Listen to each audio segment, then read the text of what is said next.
আসসালামু আলাইকুম রহমতুল্লাহ। আশা করি সবাই ভালো আছেন। আজকে আমরা নতুন একটা বিষয় নিয়ে আলোচনা গুগল অ্যাডস এ কিভাবে আমরা পেমেন্ট মেথড গুলো অ্যাড করব। তার জন্য আমরা প্রথমে চলে যাব আমাদের গুগল অ্যাডস এ। গুগল অ্যাডস এ এটা আমি যেখানে আসছি এটা হলো আমাদের বিজনেস অ্যাকাউন্ট। তো আমরা কখনোই বিজনেস অ্যাকাউন্ট থেকে আমাদের কার্ডস অ্যাড করব না। কেন অ্যাড করব না?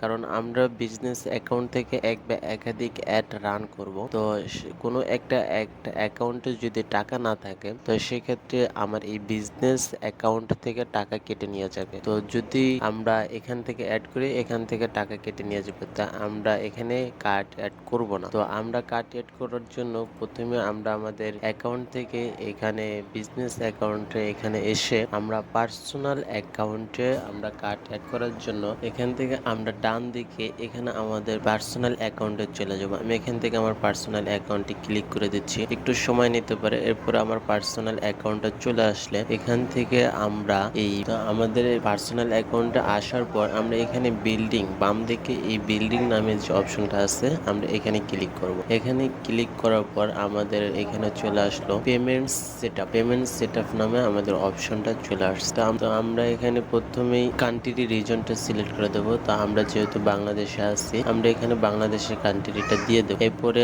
আমরা যখন অ্যাকাউন্টটা ক্রিয়েট করছি তখন এখানে আমরা প্রাথমিকভাবে আমাদের লেনদেন হবে ইউএসডি তে, এটা আমরা সিলেক্ট করে দিয়েছিলাম। তো এটা এখানে অটোমেটিক সিলেক্ট আছে। এরপরে এখানে আছে অ্যাকাউন্ট টাইপ, আমরা আসলে আমাদের অ্যাকাউন্টটা কি টাইপের এটা আমরা এখান থেকে সিলেক্ট করে দেব। আমাদের সাধারণত অ্যাকাউন্টটা ইন্ডিভিজুয়াল হয়ে থাকে, তাই আমরা ইন্ডিভিজুয়াল দিয়ে নিচের দিকে যাব। এখানে পেমেন্ট মেথড অ্যাড করতে বলতেছে।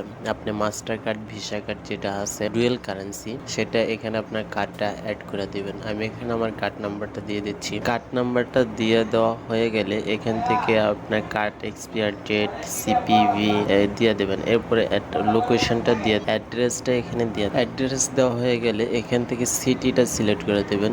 সিটি আমি দিয়ে দিচ্ছি ঢাকা। এরপরে পোস্টাল কোড, পোস্টাল কোডটা হলো আপনারা পেয়ে যাবেন আপনাদের আইডি কার্ডের, বাংলাদেশ ন্যাশনাল আইডি কার্ডের পিছনে একটা পোস্টাল কোড থাকে, পেয়ে যাবেন আপনারা এখান থেকে আপনারা দিয়ে দেবেন, দিয়ে দেখবেন সবকিছু ঠিক আছে কিনা। এরপর একটু নিচের দিকে যাচ্ছি, এখানে আছে অটোমেটিক পেমেন্টসে যদি আমরা ক্লিক করে এখানে দুইটা অপশন পাওয়া যাবে, একটা হলো অটোমেটিক পেমেন্টস, একটা হলো ম্যানুয়ালি পেমেন্টস। তো আমরা যদি এখান থেকে ম্যানুয়ালি পেমেন্টসে ক্লিক করি একটু নিচের দিকে যাই তাহলে আপনি স্পেসিফিক আসলে অ্যামাউন্টটা দিয়ে দিতে পারবেন যে আপনার কত অ্যামাউন্ট হলে এখান থেকে ওরা পেমেন্টটা নিয়ে নেবে। তো আমি এখান থেকে অটোমেটিক পেমেন্টটা দিয়ে দিচ্ছি, সিলেক্ট করে দিচ্ছি।